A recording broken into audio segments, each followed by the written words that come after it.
इस वीडियो में बात हम करेंगे बिहार की सियासत की, क्योंकि बिहार में कल यानी कि 7 मई को सम्राट कैबिनेट का विस्तार होगा। नीतीश कुमार के बेटे निशांत मंत्री बनेंगे। नमस्कार, आप देख रहे हैं न्यूज़ 18 का डिजिटल प्लेटफॉर्म। मैं हूं आपके साथ श्रुति श्रीवास्तव। बिहार में कल यानी कि गुरुवार को सम्राट कैबिनेट का विस्तार होगा। खबर है कि पूर्व मुख्यमंत्री और जेडीयू के राष्ट्रीय अध्यक्ष नीतीश कुमार के बेटे निशांत कुमार मंत्री बनेंगे। लेकिन इस बीच बीजेपी से कौन कौन मंत्री हो सकता है, लोजपा से कौन कौन मंत्री हो सकता है, ये जेडीयू से कौन कौन मंत्री होगा, इन नामों की संभावित लिस्ट सामने आ गई है, जो इस वीडियो में हम बताएंगे। लेकिन आपको ये भी बता दें कि निशांत ने पहले मंत्री पद लेने से इनकार कर दिया था। तो अब क्या हुआ, विस्तार से देखिए। बिहार में कल यानी कि 7 मई को गुरुवार को सम्राट कैबिनेट का विस्तार होगा। इससे पहले वहां से एक बड़ी खबर सामने आई कि पूर्व मुख्यमंत्री और जेडीयू के राष्ट्रीय अध्यक्ष नीतीश कुमार के बेटे निशांत कुमार मंत्री बनेंगे। जानकारी के मुताबिक जेडीयू के नेताओं ने निशांत को इसके लिए राजी कर लिया है।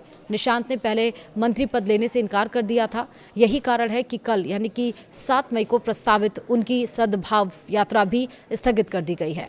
अब ये यात्रा 9 मई से दोबारा शुरू हो सकती है। पटना के ऐतिहासिक गांधी मैदान में सम्राट मंत्रिमंडल का विस्तार होना है। पूरे जोर शोर से इसकी तैयारी हो रही है। समारोह में प्रधानमंत्री नरेंद्र मोदी और अमित शाह भी शामिल होंगे। सवाल ये कि क्या 15-15 का फॉर्मूला लागू हो सकता है। सूत्रों के मुताबिक बीजेपी और जेडीयू के बीच 15-15 का फॉर्मूला लागू हो सकता है। इसके तहत भाजपा के 13 और जेडीयू के 12 मंत्री शामिल हो सकते हैं। चिराग पासवान की पार्टी लोजपा, रामविलास जीतनराम मांझी की पार्टी हम और उपेंद्र कुशवाहा की पार्टी रालोमा को भी कैबिनेट में जगह मिल सकती है। वहीं दिल्ली रवाना होने से पहले सीएम सम्राट चौधरी ने नीतीश कुमार से भी मुलाकात की थी। लेकिन आपको बता दें कि इस बीच जेडीयू कोटे से संभावित मंत्रियों की सूची सामने आ गई है। हालांकि अभी आधिकारिक घोषणा बाकी है, लेकिन जिन नामों की चर्चा है उनमें कई अनुभवी और कुछ नए चेहरे शामिल हैं। बताया जा रहा है कि जेडीयू कोटे से ये नाम फाइनल हो गए हैं। जेडीयू कोटे से कौन कौन बनेंगे मंत्री, वो ये हैं, जैसे कि विजेंद्र यादव और विजय चौधरी मंत्री बन चुके हैं। श्रवण कुमार, अशोक चौधरी, लेसी सिंह, मदन सहनी, जमा खां, सुनील कुमार, शीला मंडल, रत्नेश सदा, बूलो मंडल, भगवान सिंह कुशवाहा और दामोदर रावत, निशांत कुमार ये हो सकते हैं। वहीं बिहार कैबिनेट विस्तार में भारतीय जनता पार्टी ने इस बार अपने कोटे से अनुभव और क्षेत्रीय समीकरणों को साधने की कोशिश की है। चर्चा है कि विजय कुमार सिन्हा और मंगल पांडे जैसे कद्दावर नेताओं का मंत्री बनना तय है। इनके अलावा डॉक्टर दिलीप कुमार जायसवाल, अरुण शंकर प्रसाद और डॉक्टर प्रमोद कुमार भी कैबिनेट में शामिल हो सकते हैं। सबसे ज्यादा चर्चा युवा चेहरों को लेकर है, जिनमें अंतर्राष्ट्रीय शूटर और विधायक श्रेयसी सिंह, मैथिली ठाकुर और पूर्व आईपीएस आनंद मिश्रा के नामों की रेस काफी तेज है। लखेंद्र रोशन, सुरेंद्र मेहता और रमा निषाद के जरिए पार्टी सामाजिक समीकरणों को मजबूत करेगी। वहीं संजीव चौरसिया, नीतीश मिश्रा, मनोज शर्मा, जनक राम जैसे संभावित नाम भी चर्चा में हैं। तो बीजेपी मंत्रियों की संभावित लिस्ट इस तरह है: मंगल पांडे, रामकृपाल यादव, दिलीप जायसवाल, श्रेयसी सिंह, लखेंद्र पासवान, संगीता कुमारी, रमा निषाद, प्रमोद कुमार चंद्रवंशी, अरुण शंकर प्रसाद, संजय सिंह टाइगर, विजय कुमार सिन्हा। वहीं अगर हम बात करें एलजीपीआरवी और हम और आरएलएम से कौन कौन मंत्री बनेंगे, दरअसल एनडीए के छोटे लेकिन महत्वपूर्ण सहयोगियों को भी कैबिनेट में उचित प्रतिनिधित्व मिलने जा रहा है।